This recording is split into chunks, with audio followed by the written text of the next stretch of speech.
Hello, everybody. This is the Cincinnati Herald podcast. I'm your co-host, John Alexander Reese, digital editor of the Cincinnati Herald. And now I want to introduce my co-host, Andria Carter, media consultant for the Cincinnati Herald.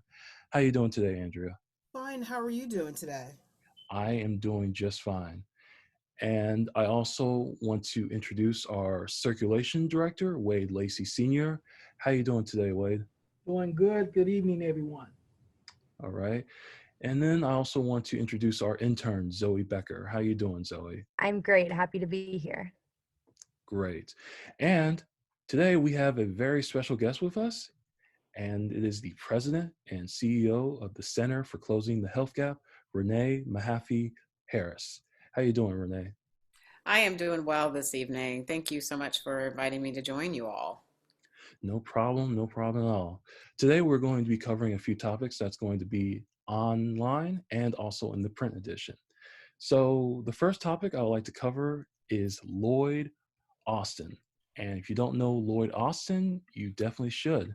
This past Friday, retired African-American General Lloyd Austin is now in charge of the U.S. Department of Defense. This past Friday, the Senate confirmed Joe Biden's Secretary of Defense pick, making General Austin the first African-American to serve in that key strategic federal government leadership role. Andria, what are your thoughts on this pick? I think it was a wise choice that Biden made. I think he's the best example of the quality of experience that has been in place with each person who has held that position. I think he knows what he's going to do, and I think he's going to bring a unique insight to the Defense Department that's never been seen before. And I think that's a good thing because after the last 4 years, I think we need quality adult knowledge in the room instead of playtime. Definitely. Wade, what are your thoughts on Biden's pick? I think it's a good choice. More importantly, I think it shows Biden's commitment to diversity with all these appointments. Definitely. Zoey, what are your thoughts on this? I think he's a great pick. He's worked with Biden previously, so they already have that connection. He has a really impressive background, as Andrea said, and I think he's going to be a great leader. Renee, what are your thoughts on Biden's choice? I agree with everyone's comments in that President Biden's selection is representative of his, acting upon the campaign statements he made to ensure that his cabinet reflects the population and people that elected him. Definitely. And let me just also add that Austin has pledged to overturn several discriminatory bans on military service put in place by the previous administration, and that his confirmation vote was cleared by a 93-2 margin. So, moving on, unfortunately, this past Saturday, baseball icon Hank Aaron died at the age of 86. Aaron, who broke Babe Ruth's all-time home run record on April 8th, 1974, was not just a baseball legend, but also a hero to superstars. Andrea, what are your thoughts on the passing of Hank Aaron? I think it's sad because he helped to make baseball great. I remember as a kid watching him play a little bit here and there. I didn't truly understand what I was seeing at the time, but as I'm a big fan of the sport, and at certain times it can be boring, and at certain times it can be poetry. Hank Aaron brought that legendary ask of poetry to the baseball, especially along with diversity, which you don't see anymore because we're not playing baseball anymore. So he's going to be sorely missed. Truly, definitely. Wade, what are your thoughts on the passing of Hank Aaron? We lost a great one.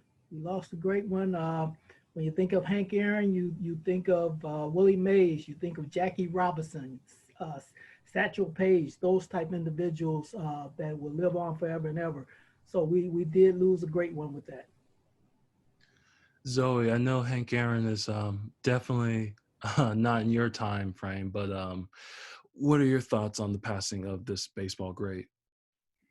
I think he was probably one of the most influential baseball players of all time. And I think his voice and his impact on the baseball community is going to be remembered for a long time. Um, I think that he was such a legend because of his accomplished career and his barrier-breaking strides toward racial equality in baseball. Um, yeah, I think it's definitely a really sad loss. Renee, what are your thoughts on the passing of Hank Aaron?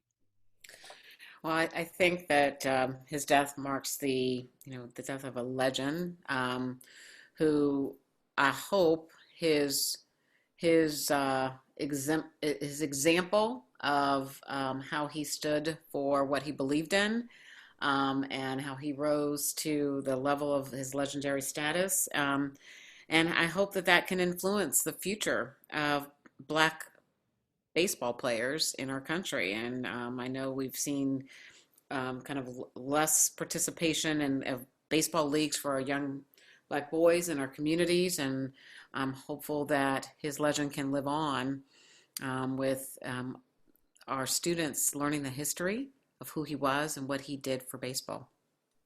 I just want to also add that Aaron received the Presidential Medal of Freedom, the nation's highest civilian award, from President George W. Bush back in 2002. Our next topic is the Board of Elections is now a COVID-19 vaccination site. This past Friday, Hamilton County added a new centralized COVID-19 vaccination center at the county's Board of Election campus in Norwood. Shots will be administered at the board's 2300 Wall Street facility, featuring plenty of space and surrounding infrastructure. Renee, what are your thoughts on this?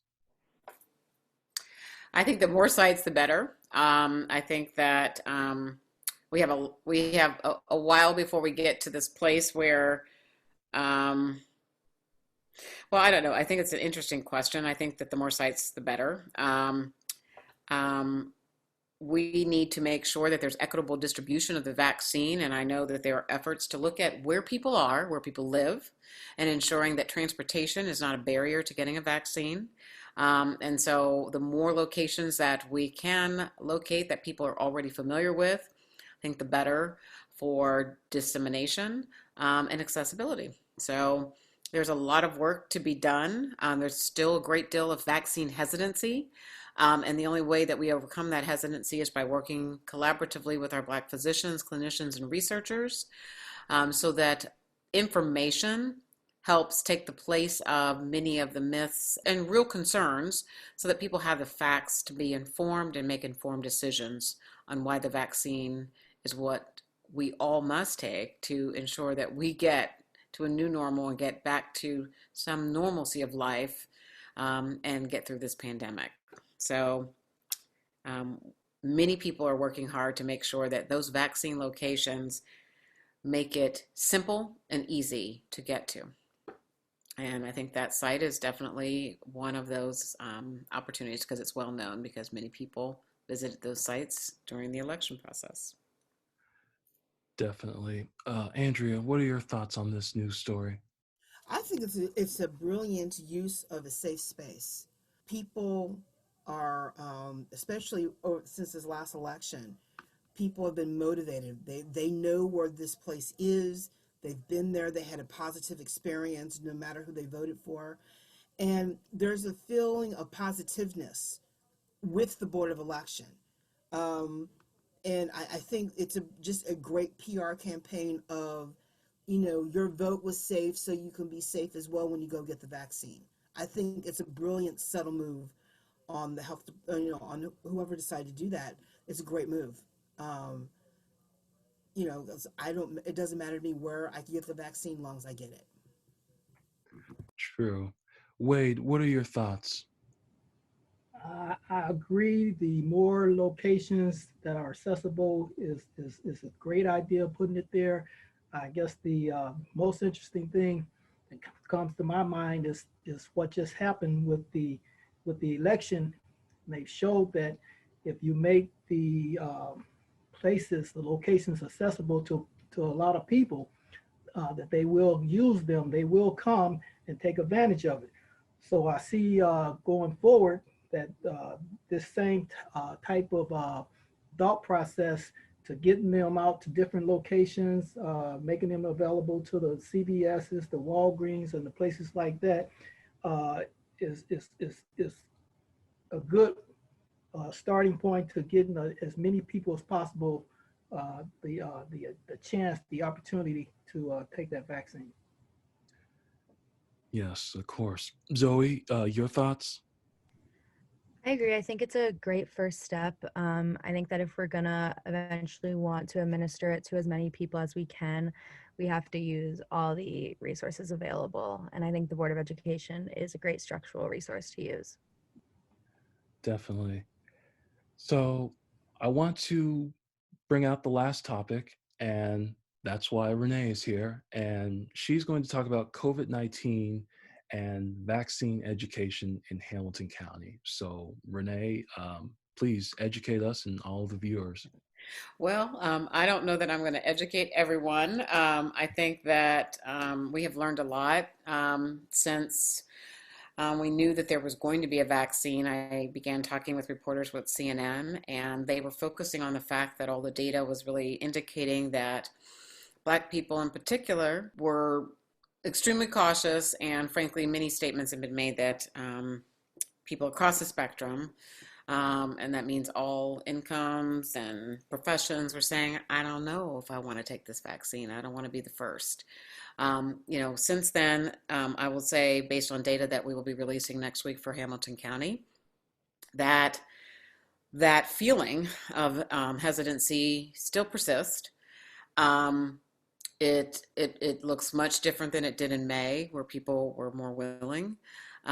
There's a lot of mistrust. There's a lot of concerns around the past administration, but I think more importantly, really not understanding, or really needing to better understand the facts of our history relative to what happened with Tuskegee, Henrietta Lacks, the hysterectomies on Black women without medication, up to recent examples, even in our own county, relative to research that further affected the mistrust. And so there's an overall, mistrust for a variety of reasons, as even indicated in the New York Times article, where a Black physician expressed her own experience in a health system. And so the only, as most people have begun to talk about the hesitancy, the question is, well, how do we get through the hesitancy? And I think that our Black physicians become critical, but our Black physicians, along with all of us, having information that we can share with one another that is based upon facts, and understanding what the vaccine is and isn't, understanding the composition of the vaccine, understanding all those things that we keep hearing, things, because we have social media that propels all kinds of stories and concerns that cause people to further question, I don't know if I want to take the vaccine, but I think we're making some progress on improving the information. I think the campaign that we have launched in collaboration with over 60 organizations, the We Must Save Us campaign. And some people have asked, like, why does it say we must save us? Well, the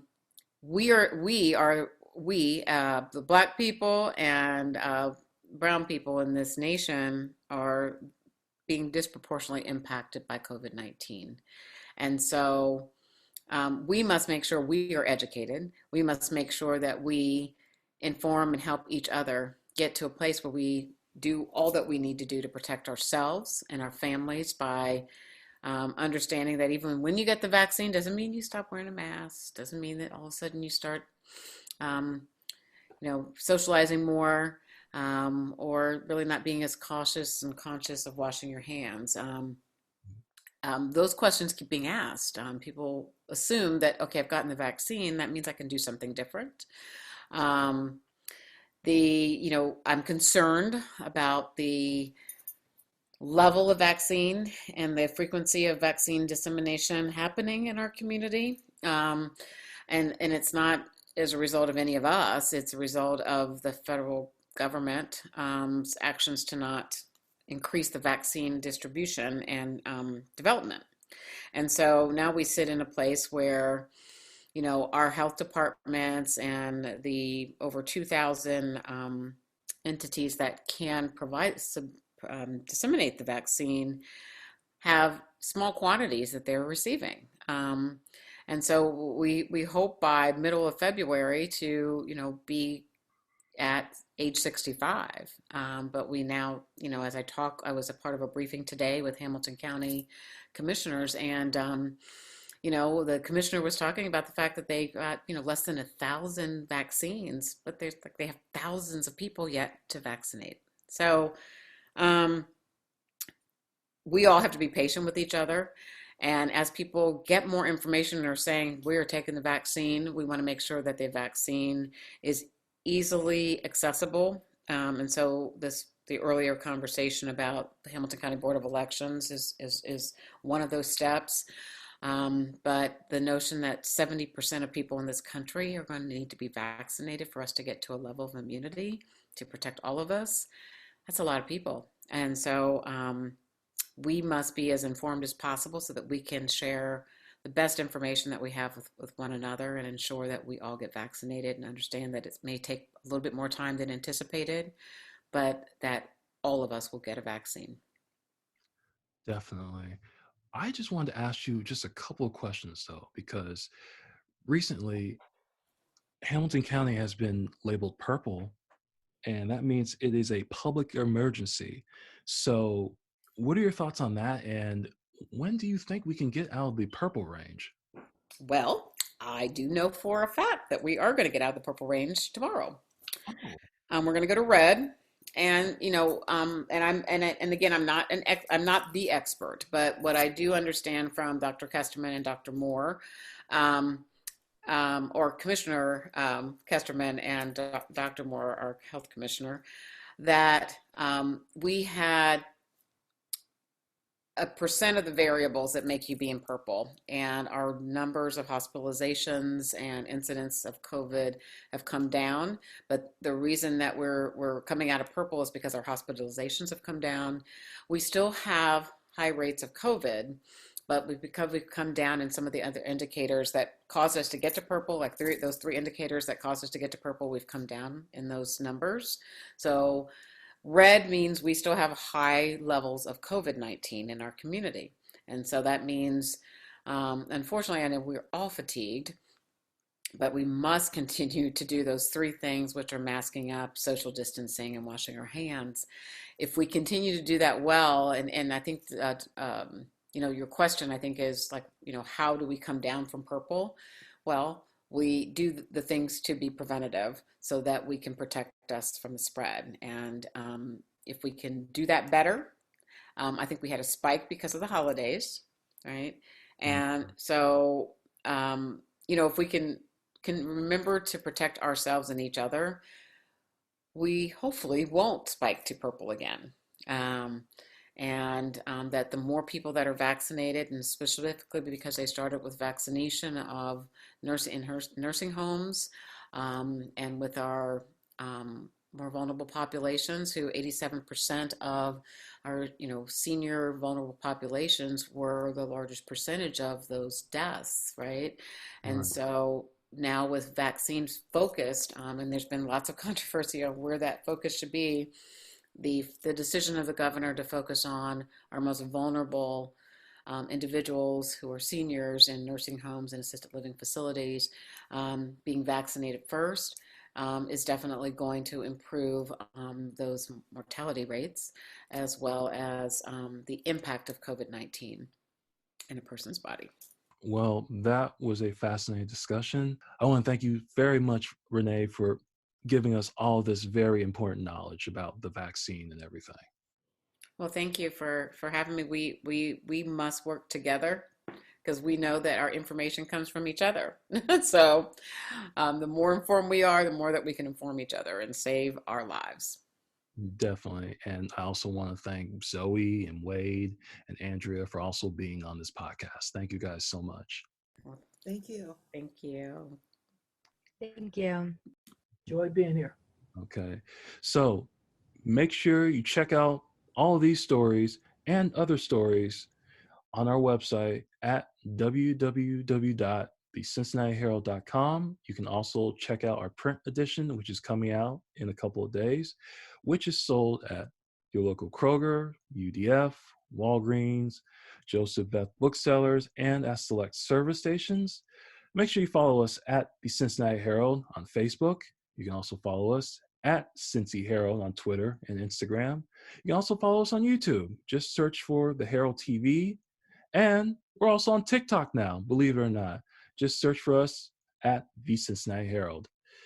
And like I said before, folks, thanks for listening. And remember to mask up, social distance, and wash your hands. Thanks. Thank you, everybody, and have a good night.